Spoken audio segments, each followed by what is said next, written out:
नमस्कार, मैं हूं आंचल सिंह और आप सभी का स्वागत है हमारे चैनल पर। इस वक्त की बड़ी खबर आपको बता दें, मुंबई से आ रही है। मुंबई में एनसीबी के टीम पर अटैक हुआ है। 50 से 60 लोगों ने एनसीबी के अधिकारियों पर अटैक किया है और जिस तरीके से मुंबई में लगातार छापेमारी की जा रही है, लगातार ड्रग्स बरामद हो रही है, उसके बाद बड़ी बड़ी फिल्मी हस्तियों की गिरफ्तारियां हो रही है। अब इसको लेकर सवाल खड़े हो रहे हैं मुंबई पुलिस और महाराष्ट्र सरकार पर, क्योंकि जिस तरीके से महाराष्ट्र में दोषी जो अपराधी हैं वो किस तरीके से उनके मंसूबे बढ़ चुके हैं, ऑफिसर पर अटैक हो रहा है। आप समझ सकते हैं कि एनसीबी जब छापेमारी करने गई, ड्रग्स पेडलर को पकड़ने गई, तो उस पर अटैक हो गया है और 50 से 60 लोगों ने अटैक किया है। मुंबई पुलिस ने सिर्फ और सिर्फ अभी तक 3 लोगों को हिरासत में लिया है। तो सवाल मुंबई पुलिस पर खड़े हो रहे हैं कि क्या बाकी लोगों पर कार्रवाई मुंबई पुलिस करेगी, क्या बाकी लोगों को वो गिरफ्तार कर पाएगी और इसके पीछे का बिग बॉस कौन है, इस पर सवाल खड़े हो रहे हैं कि क्या मुंबई पुलिस ने, जिसने पिछले दिनों इस तरीके की हरकत दिखाई है सरकार के इशारे पर, ना तो उन्होंने पालघर के मामले में कार्रवाई की, ना दिशा, ना सुशांत सिंह राजपूत मामले में, तो क्या इस मामले में वो कार्रवाई करेगी, इसको लेकर सवाल खड़े हो रहे हैं। सिर्फ और सिर्फ अभी 3 लोगों को हिरासत में लिया गया है, जबकि 50 से 60 लोगों ने एनसीबी के अधिकारियों पर अटैक किया था। आपको बता दें कि एनसीबी छापेमारी करने पहुंची थी, एलएसडी बरामद हुआ है। अभी तक जिस तरीके से ड्रग्स बरामद हुआ है और एलएसडी सीज किया गया, आप समझ सकते हैं कि किस तरीके का एक बड़ा ड्रग्स रैकेट मुंबई में चल रहा है, बॉलीवुड में चल रहा है।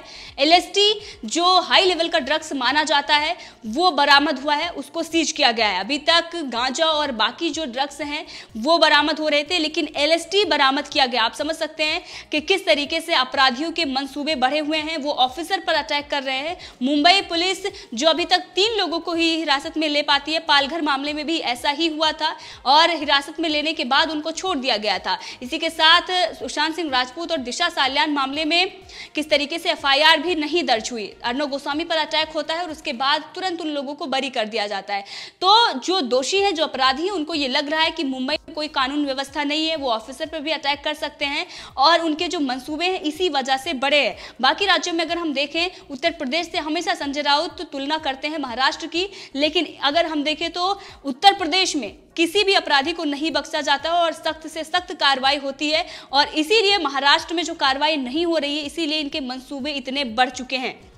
आपको बता दें कि नारकोटिक्स कंट्रोल ब्यूरो के जोनल डायरेक्टर समीर वानखेड़े और उनकी टीम को मिलाकर 5 लोगों पर मुंबई के गोरेगांव इलाके में ड्रग्स पेडलर के एक ग्रुप ने अटैक कर दिया है। जानकारी जो मिल रही है उसमें ये बताया जा रहा है कि जो ग्रुप है, जो अटैक करने वाली भीड़ थी, उसमें 50 से 60 लोग थे।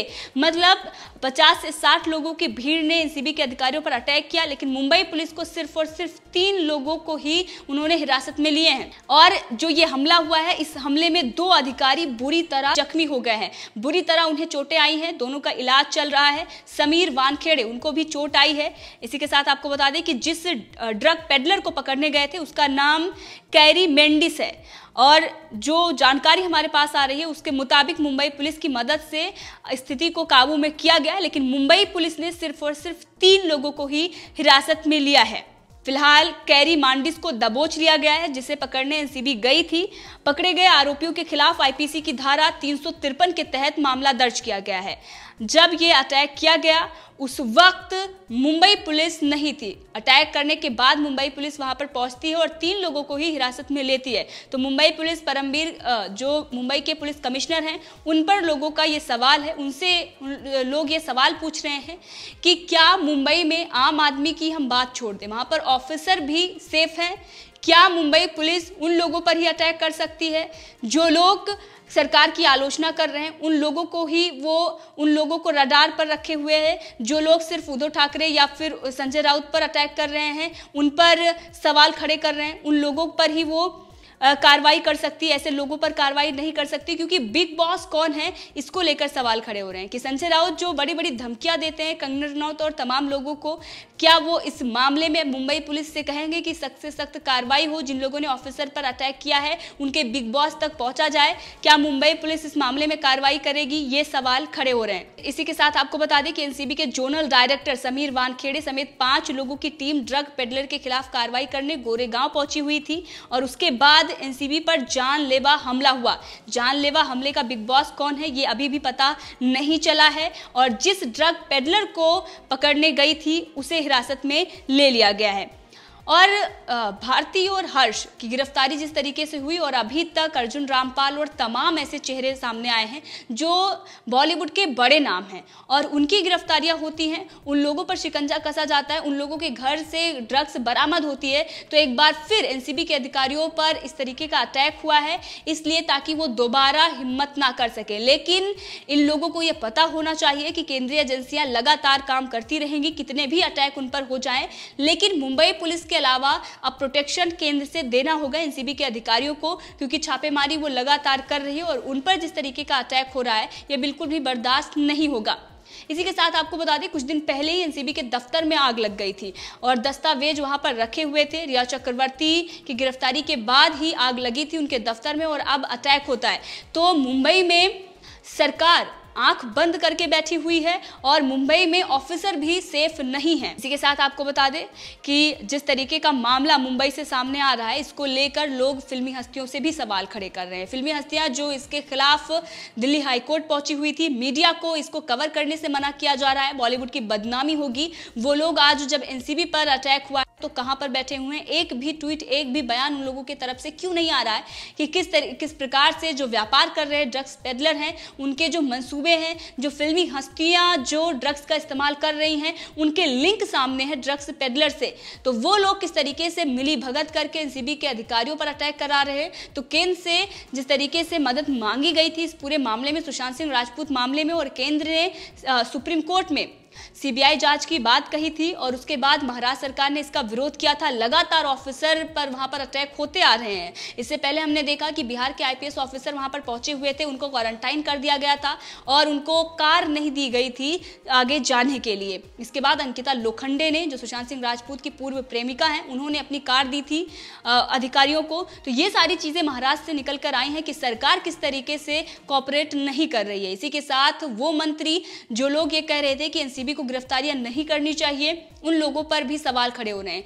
पहले तो उन्होंने एनसीबी का विरोध किया कि गिरफ्तारी करके सिर्फ पब्लिसिटी कमा रहे हैं, अब उन पर अटैक होता है तो महाराष्ट्र सरकार इस पूरे मामले में कितनी कार्रवाई करेगी ये साफ दिखाई दे रहा है। नवाब मलिक का जो कहना था कि फिल्मी हस्तियों को गिरफ्तार ना करके उनको नशा मुक्ति केंद्र भेजा जाना चाहिए। इसी के साथ उनका यह कहना था कि ड्रग्स का जो व्यापार कर रहे हैं उन लोगों पर शिकंजा कसना चाहिए, उन लोगों को पकड़ना चाहिए। तो अभी जिस तरीके की गिरफ्तारी हुई है, उनसे पूछताछ हुई है, उसके बाद ही पता चला है कि वो कहां से ड्रग्स उनको मिल रहा था और कौन उस व्यापार में शामिल है जिसके जरिए वहां तक पहुंचा जाता है। तो ये जो महाराष्ट्र सरकार है वो नहीं चाहती कि ये गिरफ्तारियां हों ताकि ड्रग्स पेडलर, जो ड्रग्स डीलर हैं, उन तक एनसीबी पहुंच सके, क्योंकि ये जो व्यापार चल रहा है इसमें कई लोगों के नाम सामने आने वाले हैं। ये डी कंपनी के इशारे पर पूरा काम हो रहा था और ये जो ड्रग्स आ रहा था वो बाहर से आ रहा था। तो महाराष्ट्र में कई ऐसे नेता हैं जो डी कंपनी के साथ जुड़े हुए हैं, तो उन्हीं के डर से इस तरीके की बयानबाजी हो रही है। और वैसे ही अगर हम देखें तो एनसीबी के कई ऐसे नेता हैं जिनके लिंक डी कंपनी से है, दाऊद से रहे हैं। तो इसको लेकर अब सोशल मीडिया पर सवाल खड़ा हो रहा है कि महाराष्ट्र सरकार इस मामले में कार्रवाई करेगी या नहीं करेगी। वैसे जिस तरीके की स्थिति बनी हुई है इसको लेकर ये साफ कहा जा रहा है कि बिग बॉस तक मुंबई पुलिस कभी नहीं पहुंचेगी, क्योंकि वो प्रोटेक्शन दे रही है, वो उन लोगों को बचाने में काम कर रही है, वो लगातार ड्रग्स माफिया और मूवी माफिया के साथ खड़ी हुई है। इसी के साथ आपको बता दें इस पर लोगों की जो प्रतिक्रियाएं आ रही हैं वो क्या कह रहे हैं। एक यूजर ने लिखा है कि Amit Shah narcotics control bureau, जिन लोगों ने एनसीबी के टीम समीर वानखेड़े और उनकी टीम पर हमला किया है, जितने लोग हैं उन पर वही चार्ज लगाकर गिरफ्तार करो जैसे आतंकवादियों पर लगाते हैं। क्रिमिनल लोगों को, ऐसे लोगों को पकड़कर जमकर तोड़ो, क्योंकि जिस प्रकार से अटैक हुआ है, एक ऑफिसर पर अटैक हुआ है, उसके बाद भी मुंबई पुलिस सिर्फ और सिर्फ 3 लोगों को हिरासत में लेती है। तो क्या मुंबई पुलिस इसमें मिली हुई है या फिर उनको इस प्रकार के इशारे मिले हैं जिस पर वो कार्रवाई नहीं कर सकती हैं? इसी को लेकर लोगों का गुस्सा फूट रहा है। लोग ये कह रहे हैं कि जिस प्रकार से मुंबई पुलिस इस पूरे मामले में नाकाम है और महाराष्ट्र सरकार इस पर चुप्पी साधे हुए है और वो एनसीबी के कार्रवाई के खिलाफ खड़ी होती है, तो एनसीबी के अधिकारियों पर अगर अटैक होता है तो केंद्र को इन मामले में हस्तक्षेप करना चाहिए। इसी के साथ एक यूजर ने लिखा है कि क्या चल रहा है इंडिया में। एक तरफ सुशांत सिंह राजपूत मामले में जिस तरीके से मामला सामने नहीं आया और उनकी हत्या कर दी गई, दूसरी तरफ एनसीबी के अधिकारी जब वो अपना काम कर रहे हैं तो उन पर अटैक होता है और इस सब के चलते सरकार से सवाल, केंद्र सरकार से भी सवाल पूछा जा रहा है। इसी के साथ आपको बता दें कि कई ऐसे यूजर हैं जो अपना गुस्सा सोशल मीडिया पर जाहिर कर रहे हैं। उन लोगों का कहना है कि जिस तरीके से अटैक हो रहे हैं, ये दिखाते हैं कि एनसीबी के अधिकारियों पर अटैक इसलिए किया जा रहा है क्योंकि फिल्मी हस्तियों की गिरफ्तारियां हो रही है। सरकार पहले भी इसके विरोध में खड़ी हो चुकी है। एनसीबी द्वारा जो गिरफ्तारियां हो रही है उसका विरोध कर चुकी है, वो उसके विरोध में खड़ी हुई है। इसी के साथ एक यूजर ने लिखा है कि एनसीबी टीम पर ड्रग्स पेडलर का हमला। NCB zonal director Sameer Wankhede और उनके 5 अधिकारियों की टीम पर मुंबई में ड्रग्स पेडलर के गैंग ने आज हमला कर दिया है। एनसीबी के ताबड़तोड़ छापेमारी की वजह से ड्रग्स पेडलर गुस्से में थे। इसी के साथ एक यूजर ने लिखा है कि किसके इशारे पर एनसीबी के जोनल डायरेक्टर समीर वानखेड़े पर हमला हुआ है, पूछता है भारत। क्योंकि महाराष्ट्र सरकार इसके विरोध में खड़ी हुई थी तो सरकार पर सवाल खड़े हो रहे हैं। तो इस पूरे मामले में आपकी क्या राय है, कमेंट करके बताएं। इसी के साथ अगर आपने अभी तक चैनल को सब्सक्राइब नहीं किया है तो कर लें ताकि हर अपडेट इस मामले में आपको मिलती रहे।